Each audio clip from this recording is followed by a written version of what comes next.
नमस्कार। आप सभी का स्वागत है आपके अपने YouTube चैनल में जिसका नाम है साहित्य सौंदर्य। आज हम साहित्य सौंदर्य में वसंत आया के MCQ पढ़ने जा रहे हैं। वसंत आया कक्षा 12 में से ली गई कविता है हिंदी इलेक्टिव से।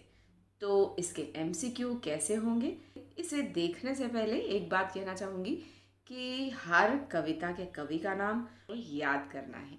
आगे बढ़ते हैं अपने MCQs की ओर। तो हमारा पहला MCQ है, वसंत के आगमन की सूचना कवि को किसने दी? पेड़ पौधों ने? नहीं। साहित्य ने? नहीं।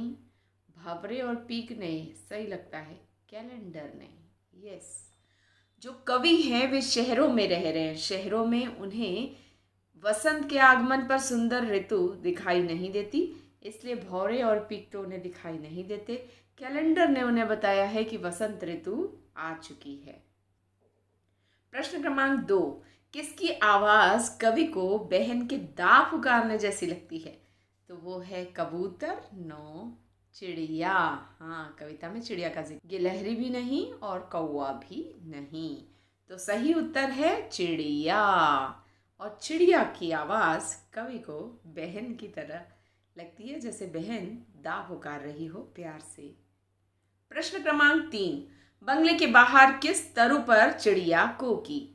पीपल के नहीं, बरगद के नहीं, ताड़ के भी नहीं। ताड़ का पेड़ तो बहुत ऊंचा होता है, वहां तक पक्षी बैठते नहीं है जाकर। अशोक के पेड़ पर। हाँ, तो कवि ने कविता में अशोक के पेड़ का जिक्र किया है। प्रश्न क्रमांक 4, कौन फिरकी सी आकर चली गई? चिड़िया? नहीं। हवा? सही लगता है। धूल भी सही लगता है। कोयल भी नहीं। तो फिरकी सी आई अर्थात गोल गोल साइक्लोन जैसे हवा होती है। तो ये वसंत ऋतु के आगमन पर गोल गोल चलने वाली हवाएं आपको धूल के साथ ऐसे गोल गोल चलती हुई दिखाई देगी, और साथ में उसमें कोई अगर पीला पत्ता पड़ा रहेगा वो भी गोल गोल घूमता हुआ दिखाई देगा। उसी को कहा है फिरकी सी। फिरकी सी मतलब गोल गोल घूमने वाली हवाएं। तो वो हवा है, ना कि धूल है, ना कि चिड़िया और ना कि कोयल। तो हवा फिरकी की तरह आई और चली गई। प्रश्न क्रमांक 5, ढाक के जंगलों के दहकने की बात क्यों की गई है? बिंब स्पष्ट कीजिए। ढाक अर्थात सूखी लकड़ियों वाले पेड़। सूखी लकड़ियों के कारण जंगल में आग लग गई है? नहीं। लाश के फूलों के कारण आग लगने का आभास होना। ढाक के वनों में आग लग जाना। पेड़ों पर पड़ने वाले सूर्य प्रकाश से आग लगने का आभास नहीं।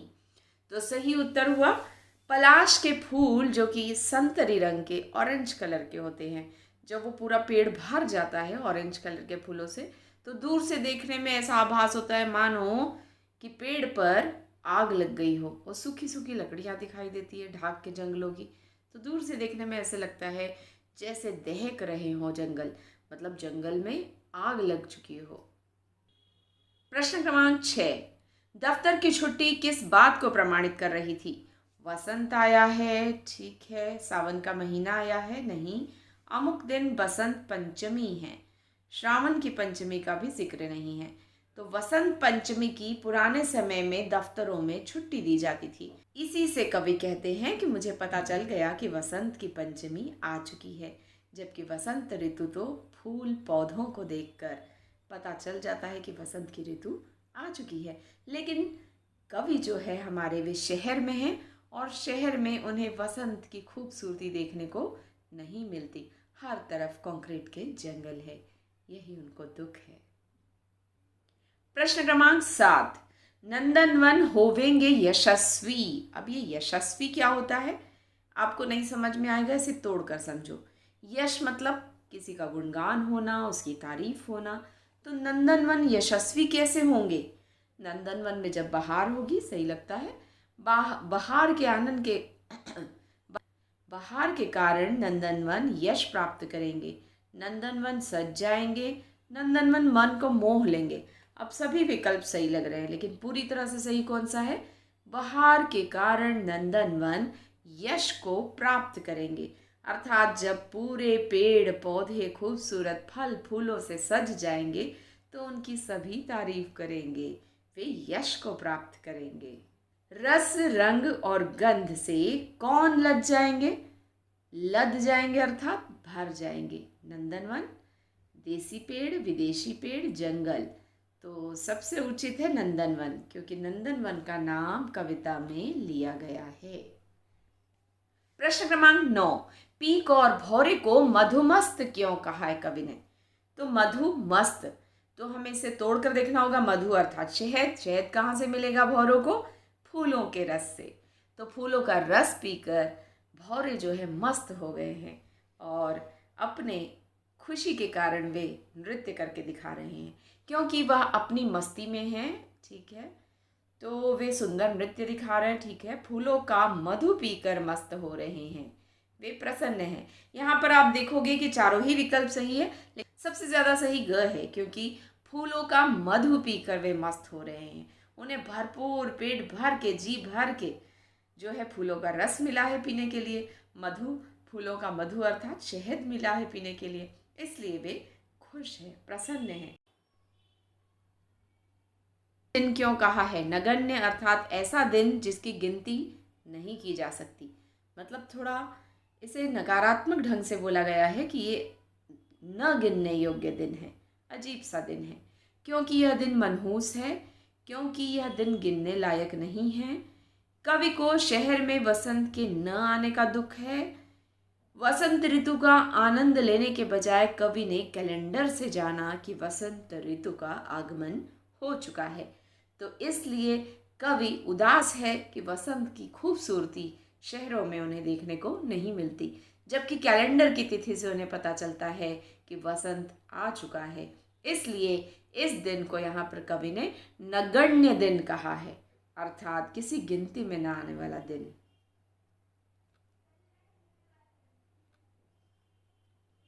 प्रश्न क्रमांक 11, वसंत आया कविता में कवि की क्या विडंबना है? अर्थात कवि को किस बात का दुख है? वसंत का आना अब पता नहीं चलता। ठीक है, वसंत का लोग स्वागत नहीं करते। ठीक है, वसंत में अब पहले की तरह फूल नहीं खिलते। वसंत जैसी सुहानी ऋतु को महसूस करने की बजाय कैलेंडर से जाना जाता है। इस बात का दुख कवि को है, इसलिए इस प्रश्न का उत्तर होगा वसंत जैसी सुहानी ऋतु को महसूस करने का, उसका आनंद लेने की बजाय लोग शहरों में कैलेंडर से जानते हैं कि वसंत की ऋतु आ चुकी है। प्रश्न क्रमांक 12, वसंत आया कविता की मूल संवेदना क्या है? अर्थात उसका सेंट्रल आइडिया, उसकी मूल जो भाव है, उसका मूल भाव क्या है? शहरीकरण का होना ठीक लगता है, प्रकृति से मनुष्य का संबंध टूटना, आधुनिक जीवन की भागम भाग का जिक्र नहीं है, पर्यावरण को नुकसान का जिक्र भी नहीं है। कवि कह रहे हैं कि ढाक के जंगल आज भी पलाश के फूल से आच्छादित हो रहे हैं, आज भी भौरे और पीक अपना कृतित्व करके दिखा रहे हैं, लेकिन शहरों में जो है मनुष्य का प्रकृति से संबंध टूट चुका है। तो ये उत्तर होगा यहाँ पर सही, बाकी के सब हो जाते हैं गलत। प्रश्न क्रमांक 13, कोई 6 बजे सुबह जैसे गर्म पानी से नहाकर आई हो, पंक्ति में कौन सा अलंकार है? अब सुबह गर्म पानी से कैसे नहा सकती है? इसे मनुष्य की तरह देखा गया है ना, मनुष्य की तरह, क्योंकि मनुष्य नहाते हैं, सुबह या मॉर्निंग कैसे नहा सकती है? तो उसे मनुष्य की तरह देखा गया है, इसलिए मानवीकरण होना चाहिए। अब मानवीकरण के साथ और कौन सा अलंकार है? यहाँ जैसे देख रहे हो, जैसे के कारण वहाँ उत्प्रेक्षा अलंकार है, तो देखते हैं मानवीकरण और अनुप्रास नहीं है, मानवीकरण और उत्प्रेक्षा है, जबकि स्वर मैत्री मानवीकरण भी नहीं है और ये तो बिल्कुल नहीं है। तो सही उत्तर है मानवीकरण और उत्प्रेक्षा अलंकार। मानवीकरण इसलिए कि सुबह का मानवीकरण किया गया है, जैसे, मानो, जानो आदि से तुलना के कारण उत्प्रेक्षा अलंकार हुआ। प्रश्न क्रमांक 14, सुबह जैसे गर्म पानी से नहाकर आई हो, पंक्ति का आशय क्या है? अब हमें आशय बताना है। सुबह का मानवीकरण किया गया है, ये तो अलंकार है, इसे छोड़ देते हैं। सुबह सुबह बहुत गर्मी है, सुबह सुबह बहुत गर्मी है, बहुत तो नहीं है, गर्मी है। ऋतु परिवर्तन के साथ सुबह की हवा हल्की गर्म हो गई है, कड़कती ठंड है इसलिए सुबह गर्म पानी से नहाकर आई है। गलत। तो सही उत्तर है ऋतु परिवर्तन होने लगा है कड़कती सर्दियों के बाद। अब हल्की हल्की मार्च के महीने में, फरवरी के अंत में और मार्च की शुरुआत में हल्की हल्की सी गर्मी सुबह में दिखाई देती है। इसका बहुत सुंदर वर्णन यहाँ पर कवि ने किया है, मानो सुबह गर्म पानी से नहाकर आई हो। इसका मतलब सुबह की हवा हल्की हल्की गर्म लगने लगी है। प्रश्न क्रमांक 15। कविताओं में कवि ने वसंत ऋतु के विषय में क्या पढ़ रखा था? कहीं दहकेंगे ढाक के जंगल, वसंत ऋतु के आगमन पर प्रकृति में होने वाले विविध परिवर्तन, नंदनवन होवेंगे यशस्वी, पीक भौर अपना कृतित्व अभ्यास करके दिखाएंगे। अब यहाँ पर चारों विकल्प बिल्कुल सही है। ऐसे में आप ऐसा विकल्प ढूंढोगे जिसमें ऑल इन वन हो। यहाँ चारों उत्तर बिल्कुल सही लग रहे हैं। ऐसी स्थिति में हम ख को देखेंगे जिसमें सारे उत्तर कवर हो रहे हैं।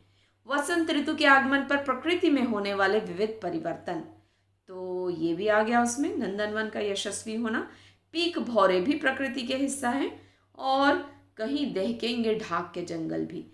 तो ऑल इन वन होगा ख, इसलिए हम चलेंगे विकल्प ख के साथ कि कविताओं में कवि ने वसंत ऋतु के विषय में यह पढ़ रखा था कि वसंत ऋतु के कारण प्रकृति में क्या क्या खूबसूरत परिवर्तन होते हैं।